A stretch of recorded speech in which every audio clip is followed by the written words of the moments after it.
first of all, I'd love to know the difference. You were in the House before you were in the Senate. No, my dad was. My dad was in the House. I never was.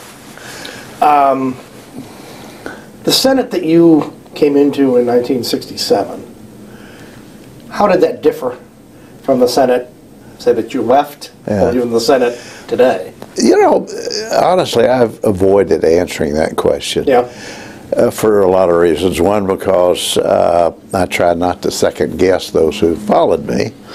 The other is, in all fairness, you do not know the Senate unless you're there.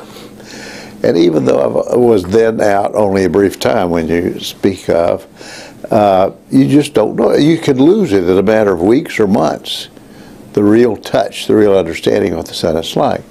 So I avoid trying to do that. I acknowledge that it would appear from outside that things are tougher now than they were, and more personal, and more confrontational. But I can't say that because I'm not there. Well, then describe the Senate that you walked into in 1967. Well, the Senate I walked into in 1967 was still a Senate populated in large measure by the grand earls and dukes. You know, we had Dirksen, you had Mansfield, you had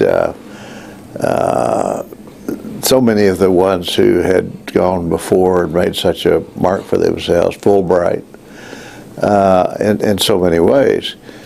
And I approached the matter as the youngest member of the Senate at that time and the second most junior person in the Senate. Mark Hatfield, by the way, was number 100. I was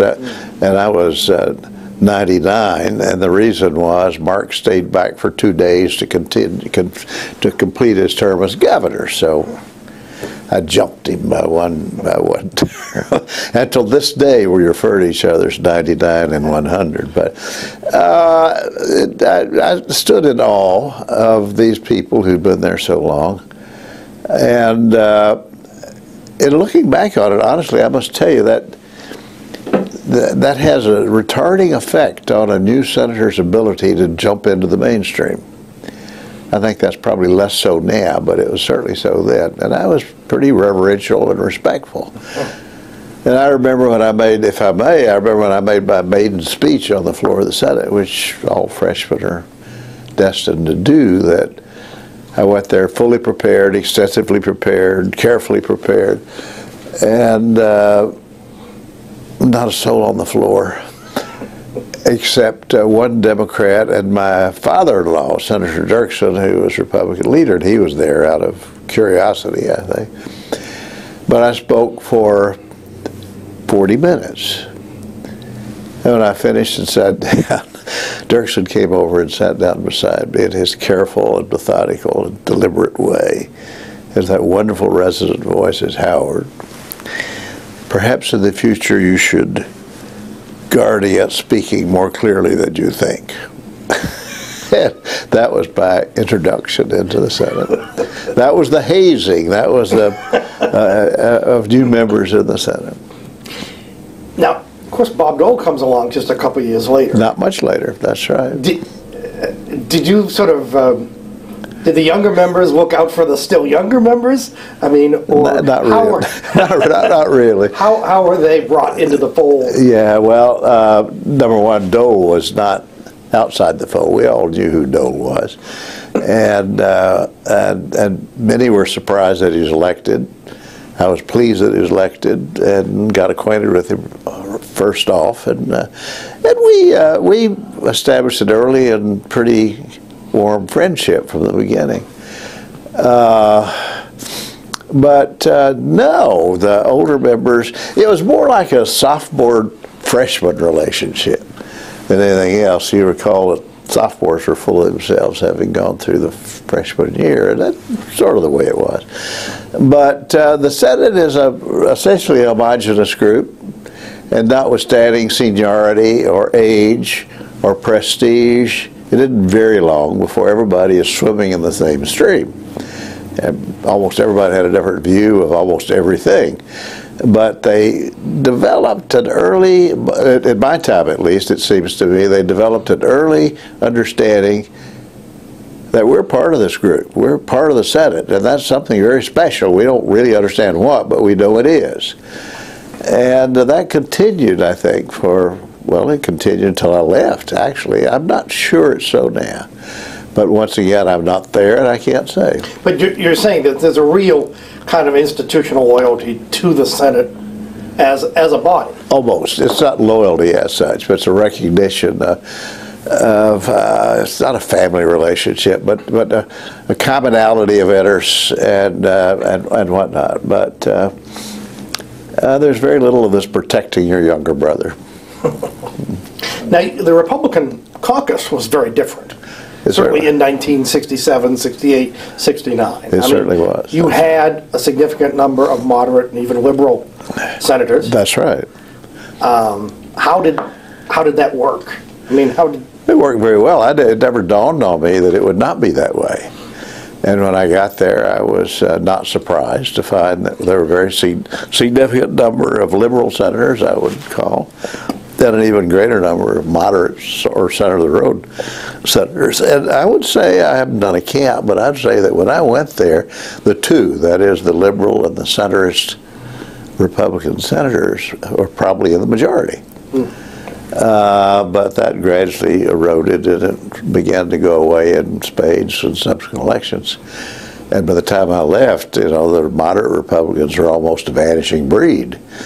But that's not going to stay. That's not going to be the way it is. If the two-party system survives, as I think it will, you're going to see a resurgence of this complex of different points of view, and I think that's good.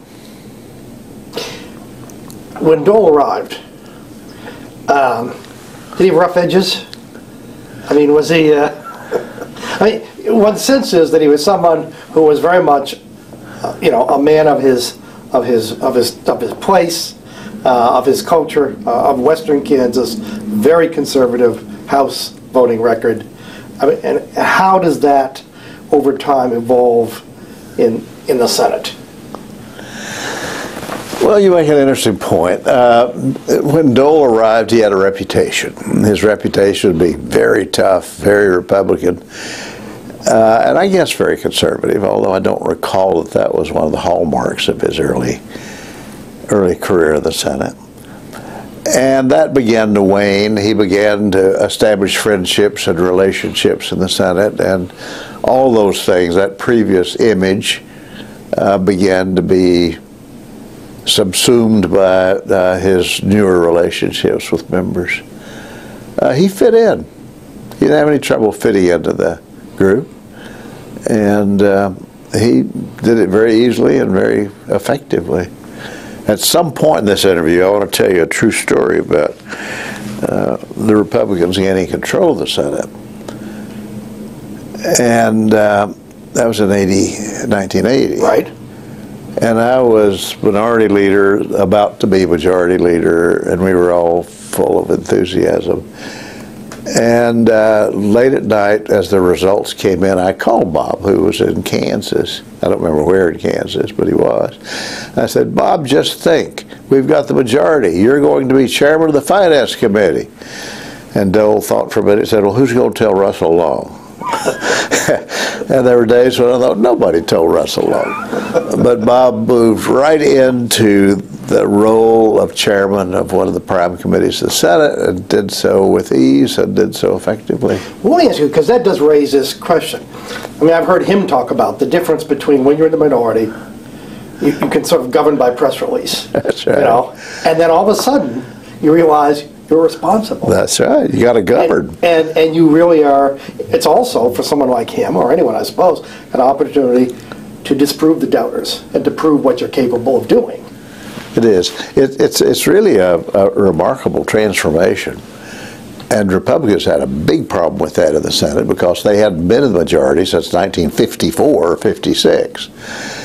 There was not a single person in the Republican caucus in the Senate who'd ever been a committee chairman at that time, except Strom Thurmond, who was a Democrat at the time. And so it was a brand new experience, a learning experience. There's a high level of cooperation between members.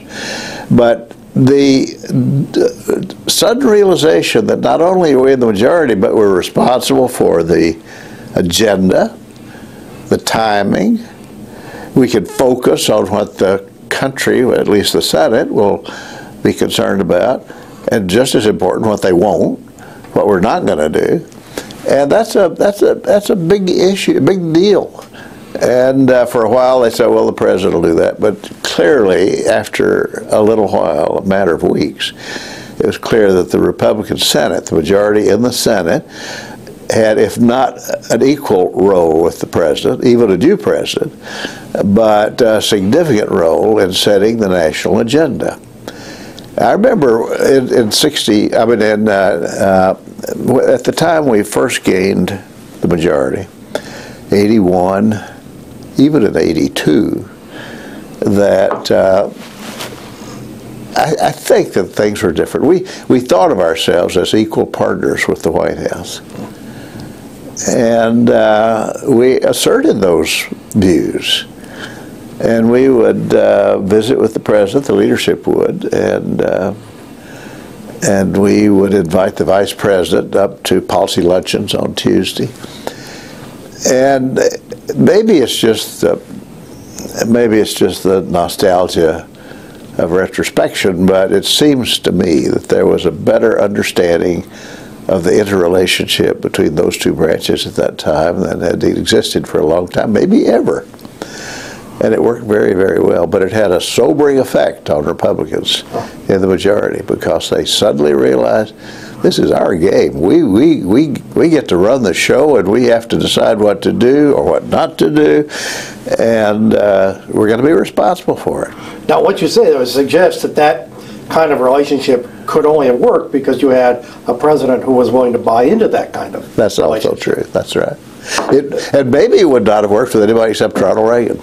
What was it about Reagan that made it work? I don't know, except that he never looked down on the Congress. He never ignored the Senate. He was always willing, and then it seemed to be anxious to hear what they had to say. And it was a remarkable relationship. And the Republican leadership, and Dole was, as chairman of the Finance Committee, involved in these things. Ted Stevens, me, Dole, one or two other, Hatfield, would meet regularly at the White House at the president's invitation. And we'd talk frankly about the agenda. And I also seem to recall that the candor between the congressional types in the White House was remarkable. And I wonder if that's still so. But it certainly was so with Reagan, and it may be that Reagan's personality made that possible or practical. Well, for example, clearly not everyone agreed on the original tax cut, budget cut package. I mean, that was viewed by, Bob Dole himself was not a supply side. And you're a kindly person for not recalling that when we went to the White House, the president outlined his plan, his budget.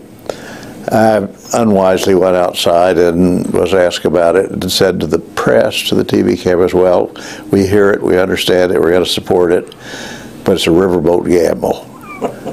And I caught all sorts of hell about that. But the truth of the matter is it was a riverboat gamble, and the truth of the matter is it worked. But it's near the top of the list of things I should never have said. But I have a hunch Dole agreed with you. No, I know he agreed with me. As a matter of fact, we talked about it, not before, but afterward, and we certainly did agree with it. Yeah. And I guess in all fairness, I have to say that a good part of my evaluation of that message was based on what Dole and I had talked about. Really? But he was an important, influential person, not only in the Senate, but to me, because there's one other thing you should know, and I don't know where it still happens or not. I had a meeting we call the Committee of Chairmen in the leader's office over which I presided. All the chairmen of the standing committees came, and then we invited one freshman at each meeting who hopefully just sat there. But anyway, that was an extraordinarily important thing to me because it was an opportunity for chairmen to say what they had on their plate, what they wanted to do, and to bid, in effect, for time on the Senate schedule. But that's where I got insights, and what was going on and what might go on. And that's where I first came to have such a high regard for Bob Dole's ability as chairman of that committee. His analysis was good, but maybe even just as important, his presentation was lucid and prompt, and it worked out well. I was going to say, what qualities made Dole a successful chairman of finance? Yeah. Well, I don't know. I was not a member of finance except as an ex officio member. But it's undeniably so that personality has a lot to do with the success or failure of a senator and certainly of a committee chairman. And Dole, from the very beginning, was a highly successful chairman, not only in administering the staff and providing for the housekeeping details of the committee, and also in terms of deciding on the agenda of the Senate, of the Finance Committee, but the people respected his point of view. Not everyone agreed with his point of view, but they respected it, and I continue to. The 81 tax cuts and budget cuts were, I mean, not that they were easy, but relatively easy. I imagine easier to pass than the subsequent non-tax increases. That's I mean, right. TEFRA, especially in 1982, where you basically try to take the ornaments off the Christmas tree. How did that happen? And how did the White House feel about taking a step back? Well, you know, by that time, a little of the luster had gone out of the new Republican leadership, the majority of the Senate, and they were flexing their muscles here and there, and the White House was a little less reluctant to join issue with them. And another way of, long way of saying that the potential for controversy between the White House and the Senate was greater, and the willingness to disagree with the president or with the administration was a little greater. But even so, it was not a hostile relationship. And the fact that they would talk, that the White House and their representatives and the Senate and our representatives would discuss these matters even with great enthusiasm sometimes, helped reduce the prospects of great controversy within the House and Senate. Let me ask you, because one of the things that we're trying to get at, on one level, is what is it that Dole did behind the scenes that made him Dole? I've never really seen it spelled out, you know. Mm-hmm. But beyond that, there's this whole question of institutionally, what are the tools at the disposal of a majority leader to get the desired result? Richard, the majority leader is not a statutory position. It is certainly not a constitutional position. It is a device created by the Senate itself to bring orderliness and dispatch to the operations of that body. It had to be. And I'm told that early on, before the majority leader was so designated, that the chairman of the Finance Committee or the chairman of the Appropriations Committee did that. But in any event, by now the majority leader, whether Republican or Democrat, has taken on special and unique opportunities and responsibilities. But the power of the majority leader resides in only two things, really. One is the tradition, the precedent, that in case more than one senator is seeking recognition on the floor, the chair is obligated to first recognize the leader. It doesn't sound like much, but my friend, it is a lot.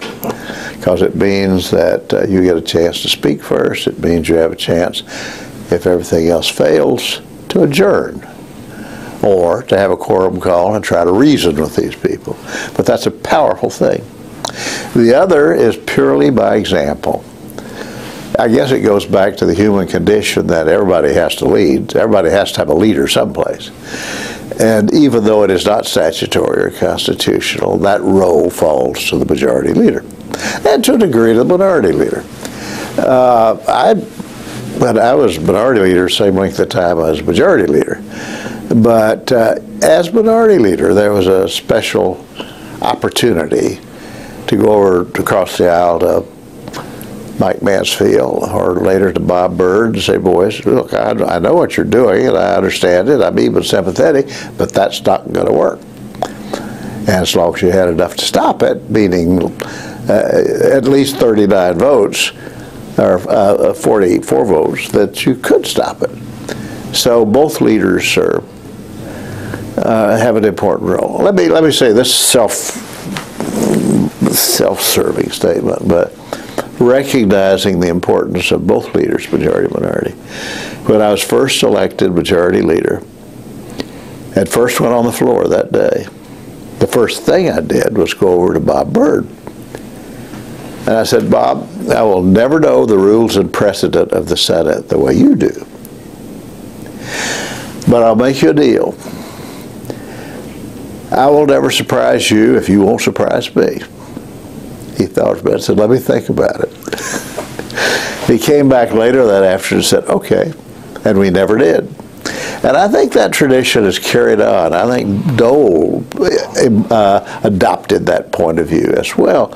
And it's a good, sound position, even if I did first advocate it, because the system itself and the rules of the Senate are such that there's plenty of room for disagreement, plenty of room for controversy, and to do so within the framework of the organization without sneaking up on your adversary. Well, you know, it's interesting because I clearly, I think Dole learned some things from watching how you operated. So I wonder, did you learn some things from watching your father-in-law? I'm sure I did. He was a great man. He really, really was. And I'm sure I did, but I'd be hard put to. Yeah. You know, the one thing I would say about Dirksen is that I have a great admiration for him. That relationship, though, between father-in-law and son-in-law was potentially very delicate. And I believe, I don't know, I haven't really run the records, I believe I may be the only person, was the only person in the Senate that Dirksen never asked to vote one way or the other. Really? And I think that was in recognition of the sensitivity of that relationship. But we discussed freely, and I sought his advice, which he gave freely. But he never tried to convince me. I don't think it was rebellion on my part, but it was an assertion of independence anyway. And it worked very well. Well, then how does this contrast with the legend of Lyndon Johnson in the 50s? Yeah, well, it's kind of larger than life, arm twister. Well, that's true, and all those things about Johnson are true, I'm sure. But it's interesting to me that Dirksen and Johnson were not only one majority, one minority leader, but they were very close friends. And I think that facilitated the operation of the Congress, of the Senate. The fact that they would talk freely and I'm sure agree and disagree freely. But what did I learn from Dirksen? I will choose one thing to tell you, Roger. I remember I was grumpy about some item of foreign policy. I've forgotten what it was. And I also remember I was traveling with, who was it? Abe Ribicoff, Senator Ribicoff, a Democrat, a very senior Democrat from Connecticut. We were traveling in the Middle East, and we were last in Egypt. And we got on the plane, approached the plane, press out there. And I made some smart remark about some item of administration policy, and we got on the plane. Ribicoff very quietly said, Howard, I've discovered over the years that if I save my criticism of the administration until I get home, that both I and the country are better off. And I've always remembered that, and I always followed that. But Dirksen, in the same vein, Dirksen came to me one day and says, the president's arriving at Andrews, and I would like you to go with me to greet him. I said, really, Senator, I don't want to do that. He said, well, you should. And I did. He said, notwithstanding our difficulties, the President is the embodiment of our national sovereignty. He's returning from overseas, and we should be there to express our support. Not of his issues necessarily or his positions, but of his role as president, or as Dirksen would say, as chief magistrate. I love that expression.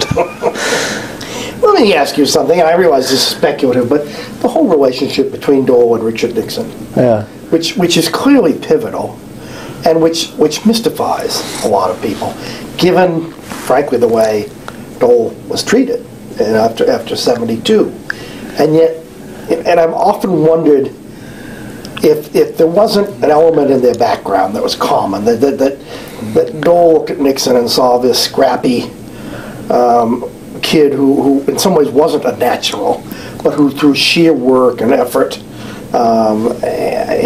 forced himself, trained himself to be what he wasn't. Obviously, economically overcame great odds. Whether there was some kind of identification, cultural, identification that he had with Nixon. I'm sure he did.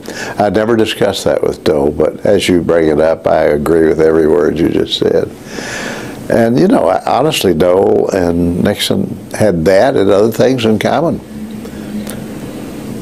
They are both, and were in Nixon's case, great patriots.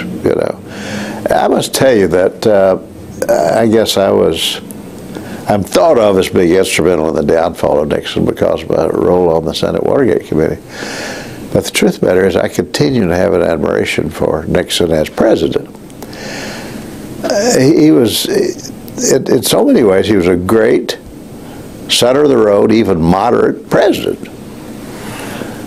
But he made one fatal error, and it's by private theory that he didn't know a thing about that break-in before it occurred, but he found out about it within hours after it occurred. He was in California, so he was called. His fatal error was that when he came back, instead of liquidating that problem by lining up those folks and firing them on live television, he decided to contain it. And that, in that case, and I think in most cases, proves to be fatal. I don't know if Nixon ever thought those thoughts or not, but I bet he did. And it was a great loss. It really was a great trauma of the country. We lost a great talent in Nixon, but it was the right result because he made a fatal political mistake. And as this unfolded, did you two and your colleagues have a sense of astonishment at that these revelations kept coming? Daily. And Dole and I talked about that. Dole was thought of as closer to Nixon than I ever was. And I can remember cloakroom conversations between us about that. And the amazement of the things that came out. You were both amazed. Yeah, we were both amazed. I'm sure he was. He said he was, and I believe him. And I know I was. But they just tumbled out one after the other and never ended. It was a terrible time. The tapes. Were you astonished when you heard that there was a taping system? Honestly, I wasn't. Yeah. I think every president before him had some sort of taping system. Kennedy did, Johnson did, Franklin Roosevelt did. No, I wasn't outraged at that. No, I wasn't. But it proved to be the ultimate downfall of Richard Nixon. I was interested to see now that Ronald Reagan's diaries are being released, have been released. Yeah. But I am astonished that Ronald Reagan kept that diary daily. And I saw those diaries. He never let me read them except in one case. But those diaries were written in longhand in leather-bound books. They weren't loose-leaf books. They were leather-bound books. And there were rows and rows and dozens of them. Someday they'll all be published, and it must be the most important and thorough contemporaneous record of a presidency that's ever existed. Among other things, it does give the lie to the notion that Reagan was either lazy or undisciplined, because he clearly was the opposite of both. Oh, he was the most disciplined person I ever knew. Really? He really was. He would show up every morning at 9 o'clock on the button in the Oval Office. When I was chief staff, I used to meet with him at 9 o'clock. And we would have a meeting that lasted no more than 30 minutes. By the way, he would start each meeting with a funny little story. And it was a meeting or two before I realized that when he finished, he expected me to have a funny little story. But that was his stock in trade, and I treasured that. And Dole also has that same talent. You know, he can put things in perspective with humor more effectively than most philosophers can do it with serious dissertation. And I admire that. Do you think that's a real weapon in making the Senate work? A tool, not a weapon, a tool. Yeah. But it's valuable, it's extraordinarily valuable. And sometimes Dole may be criticized for a rapier-like wit. I don't think of it as a rapier-like wit, maybe it was, but I think of it as a quick mind that was able to put things in perspective. And not everybody appreciated it, but if you think back on it, most of the, quote, rapier thrusts were right on the mark. He still has that sense of humor. And I've always said, one thing it sounds like a cliche, but I think it's true of Dole more than most people. He really never forgot where he came from. He's still, at heart, he's still Russell, Kansas. And, that's right. And part of, there's an element of the populist in Dole. I mean, there's a real disdain for pomposity and stuffed shirts. I mean, that's bipartisan. And the notion of the Gucci, you know, the loafers, you know, the lobbyists, everyone who were the relationship with Reagan, because it'd be fascinating to know, because of course you were thinking about running at 88 yourself. That's right. And obviously he put those plans on the shelf to become chief of staff. And then you have this very unusual situation where the vice president is clearly running and your Senate leader is running.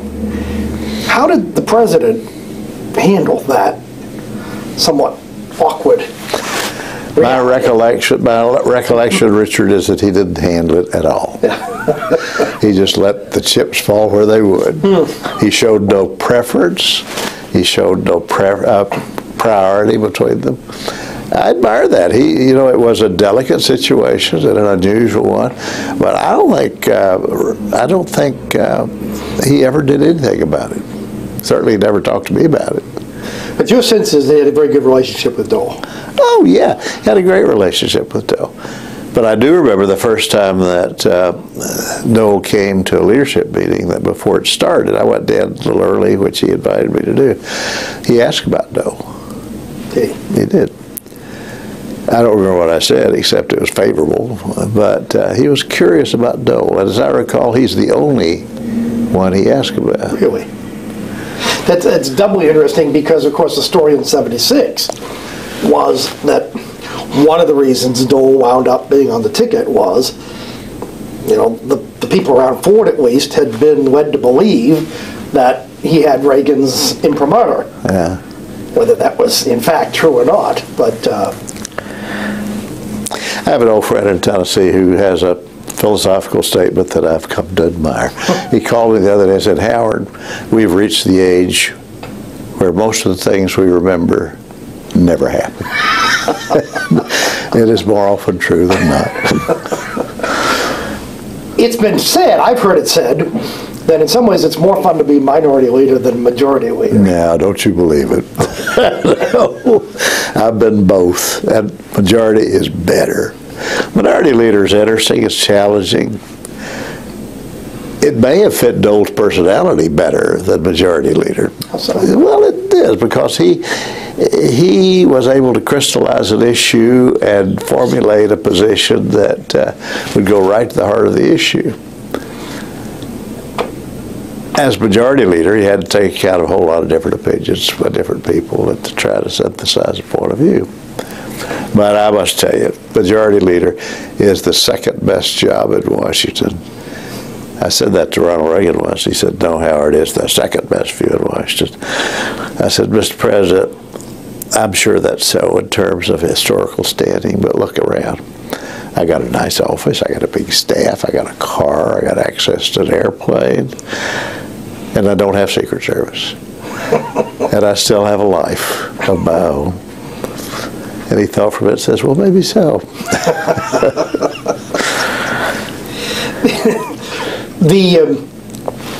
I want to get back into the first Reagan term, and which was, in many ways, a revolutionary period in this country. I mean, almost a U-turn in a lot of ways in policy, and the whole relationship of government to the economy and the individual. Dole was a good soldier, and apparently a very effective soldier. But he couldn't have agreed with everything that he was being asked to implement, did he? I mean, balanced budgets are almost spiritual thing, and I assume that's the result of where he came from and what he lived through. We're all products of that. That's right. Oh, I'm sure that's true, but. The first thing you said, that Dole was a good soldier, is the most important part of this part of the conversation, because he was. I cannot tell you of a specific instance where he acted against his own native instincts, but I'm sure there were. I can tell you that I never went to, when I was leader, I never went to Bob Dole to ask him to do something that I felt that he didn't want to do, that he didn't respond in the affirmative. He had a heavy understanding of the importance of his role as a senator, had a clear understanding of the relationship between the Senate and the President. He did not confuse the two. He knew of the separation of powers and the special responsibilities that each have. It's as if he had studied at length, and perhaps he had, how these relationships had existed in the past, imperfect as they were, and that he was determined to create a new relationship that would best serve the country. And I think he did that in large measure. And I think he served as a model for all of us. I know he served as a model to me. And in establishing a willingness to talk to the White House, but without feeling that you were in a subordinate role. Dole was never in a subordinate role. Dole was Dole, and nobody doubted that. But the implication is that by the Dole who's operating in 81, 82, 83 is different from the freshman senator of 68, 69, 70. He was different, absolutely different. But that difference is something that happens to all, I think, conscientious members of the Senate. You're different after a month or a year or your first term as you begin to understand the relationships and responsibilities. And when you're no longer overwhelmed by your own importance. I remember Norris Cotton was senator from New Hampshire. It may have been my first day in the Senate, but I was going into the Senate chamber. And he was there to greet me, as were others. And he said, "Howard, can you smell the marble?" I said, "Senator, I don't think so. I don't believe marble has a smell." He said, "Oh, yes, it does. And once you smell it, you'll be ruined for life." And I thought about that a lot.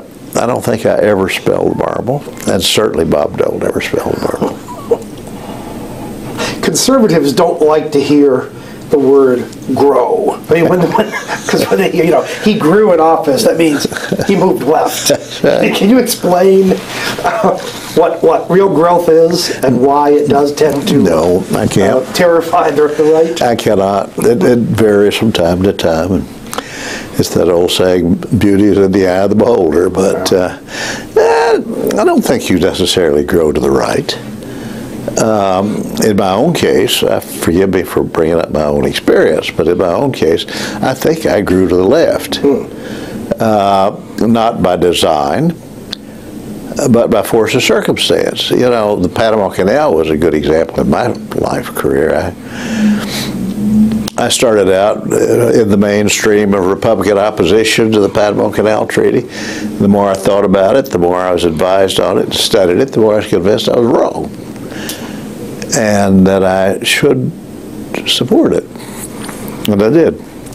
And for those who care to see, I'll show them the scars and bruises about my head and shoulders. But there's some who say there's some in Tennessee who still think I'm a Bolshevik. Because they think I grew to. Well, that's what I mean. That growth is always assumed to be kind of a co-opting by the left. That's right. And Dole is certainly regarded as a Bolshevik by some, you know, in the party. And of course, what does that say about where the party's gone in the last 25 years? Yeah. Well, I don't know. Yeah. I mean, but I think the party is permanent. I think it is not about to collapse. I think its center of gravity will shift and change. Yeah. I think it's an essential part of our governing mechanism, and I think it must endure. Well, for example, you both came into this position. Dole strikes me, like Gerald Ford, as a kind of Midwest conservative whose conservatism in many ways is grounded in economics. Right. And who had a kind of healthy skepticism about what government could do, particularly overnight, to bring about the millennium. And at the same time, a kind of healthy, leave me alone, not a libertarian, but basically, government should probably stay out of the classroom, out of the boardroom, out of the bedroom. That's you know, right. I don't want to, that's not for the public discourse. And yet clearly, in your political career, that line has been crossed, and conservatism was redefined. How uncomfortable, if at all, was that process of having the social issues increasingly come to define conservatism? Well, it's certainly important to me, and I'm sure it is to Bob Dole. But the party has moved, the country has moved, and we owe a responsibility to understand that and to respond to it, not necessarily to agree to it, but to understand it. You mentioned how it has moved. My dad was in the House for many years, and he was adamantly opposed to any sort of federal aid to education, either directly or by implication. Now it's an article of faith that, if you're in the House or Senate, you better get our share. And it's a big share anymore. So it's changed. But change, once again, is one of the hallmarks of a vibrant economy and a vibrant democracy. And it will continue to change. I don't know how it's going to change. It may go forward or backward or sideways, but change is not a bad word, in my view at least. And it's inevitable, in my view, at least. But, and in terms of parties themselves, I hear especially young people say, well, the Republicans are conservative, Democrats are liberal. The truth of the matter is they are neither, in my view. Their center of gravity will vary from time to time. Numerically, if nothing else, there'll be more liberals or conservatives or moderates in one party or the other. And those things will change. But the great center still runs America. And I don't think it's a mathematical center. I think Bob Dole understood this more than most anybody. It's not a mathematical center, but rather it's a consensus view that certain things are at the center of our political system. And that's what should drive our determination of other more complex issues. There's a scene that I remember Dole telling me about. I think it involved you and Jesse Helms. It was a vote. I mean, literally, Jesse's was the vote.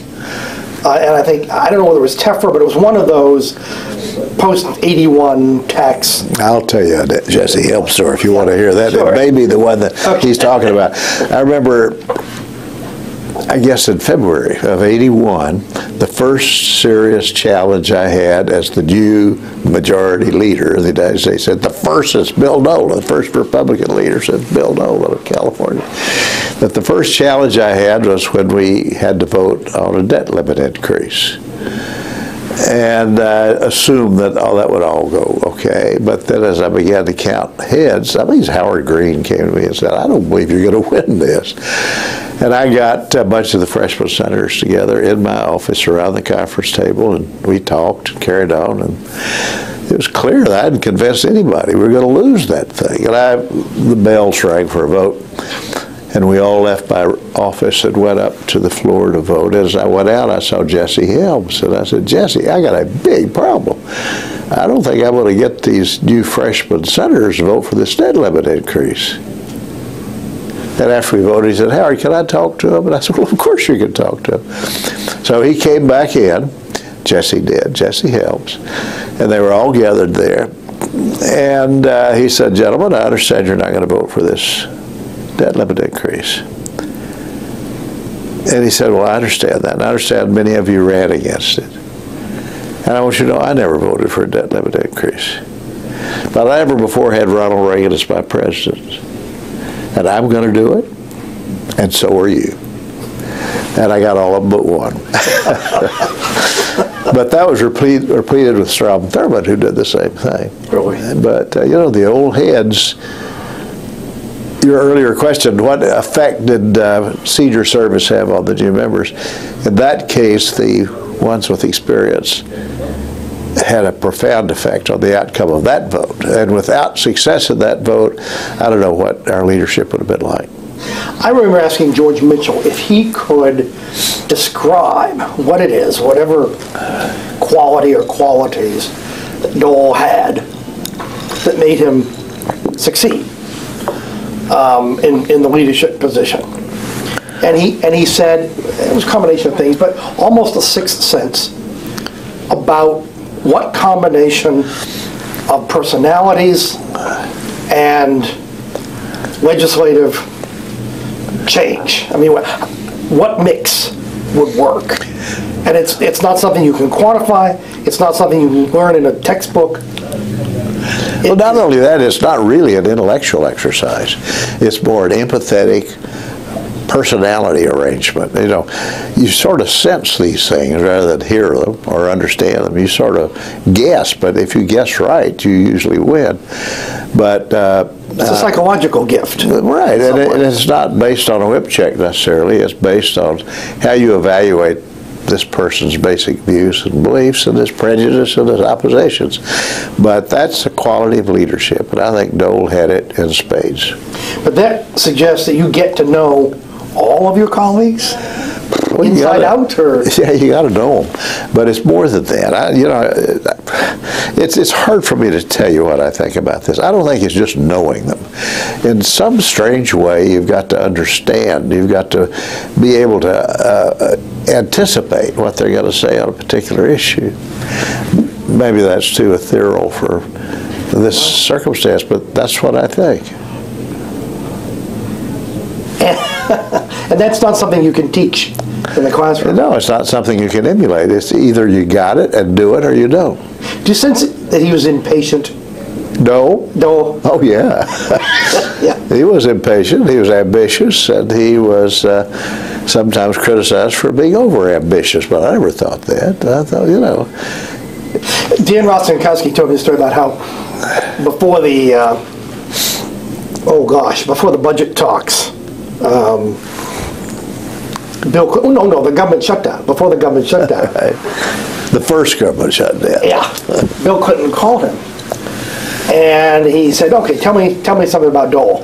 He just give you a leg up, when we're negotiating." And he went on about what a great guy Dole was and so on and so on. But he said, "But I tell you, he's the most impatient man on the planet." And he says, "There'll come a time when he'll be so desperate to get out of that room, he'll just give you whatever you want and walk away." Now that may be an exaggeration, but and yet, that's the fascinating thing, because that impatience that I saw, and yet what you're talking about and what Senator Mitchell talked about requires an extraordinary amount of patience to not only to know people, but to wait all night. If that's what it takes to bring these things together. Well, impatience is a tool in Dole's arsenal, I think. I think it was in mine, but But Dole was not arbitrary or capricious in his opposition. And had I been talking to Clinton about that, I would not. I would have said, look, he's grounded in deep conviction on a variety of issues, and it'll take a lot to dislodge him from his point of view, but that he's a man who will listen. That's what I would have said. But he was a tough adversary. Yeah. I was surprised, by the way, when he was elected as my successor. Tell me about that process. How early did you decide you weren't going to run? When did I decide? Right. Oh, I decided 2 years, I guess, a year and a half before I. And what led you to? Why? Yeah. Well, I guess I always thought that being in the Congress was not a full-time, it was not a lifetime job. But really the most immediate thing was my wife then had terminal cancer, and I had to take care of her. So I left. And I had no regrets about that. I will always be grateful for the 18 years I served the Senate, but I had no difficulty in leaving.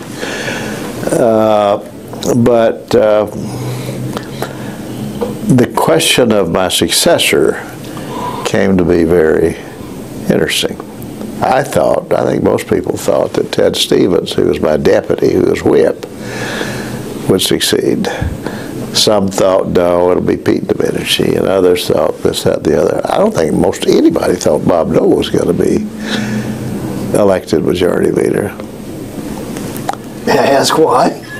No, I don't know why, but that's what I think. And I also remember, I didn't vote. I wasn't going to be back, but I was there in my role as the sitting majority leader. And I remember John Tower was chairman of the policy committee and thus responsible for the election. And I remember when they announced the vote, and by only, I think, 1 vote or 2 votes that he was elected, John Tower leaned over to Howard Green and says, "Burn the ballots." So nobody would ask for a recount. But Dole was a fortunate choice. And I congratulated him then, I congratulate him now. He served with distinction. A couple of quick things. Is the chief job of a majority leader persuasion? That's a combination of things. Certainly persuasion is part of it, but not the only part of it. It's too complex to define in a brief, short time, but it's not just persuasion. You're part traffic cop. I mean, just basically. You are, and that has great power. When somebody wants, especially the younger members, want to get on the agenda or want to get a particular point across, the majority leader has almost unchallenged authority to deal with that. I cannot remember a single time when I was majority leader that I set a schedule and anybody successfully challenged it. That's a powerful thing. And that may be persuasion, it may be intimidation, but it's powerful. And it's more than just persuasion. But I'd say, yeah, the majority leader is ill-defined. It's not constitutional, it's not statutory, but it's the second best job in Washington. When Dole was running for president, 88, and even more, say, later in 96, and decided, I think, wrenchingly to leave the Senate. My hunch, it was harder for him to go than it was for you to go. I think so, probably. Yeah.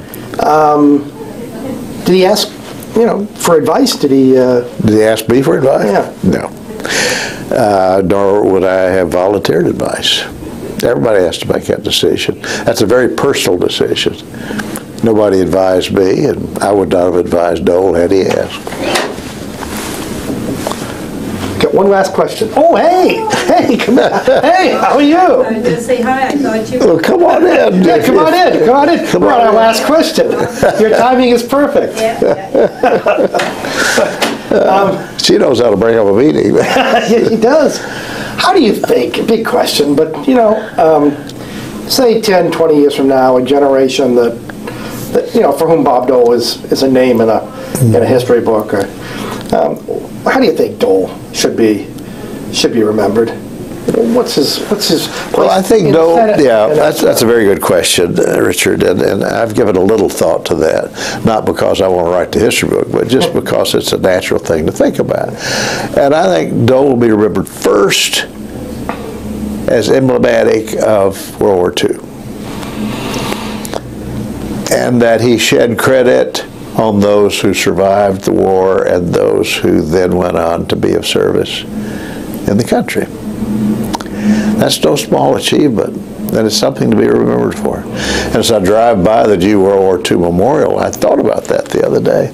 He'll be remembered not just for these stones and pillars, which were richly deserved, but he'll be remembered as a legatee of that tradition.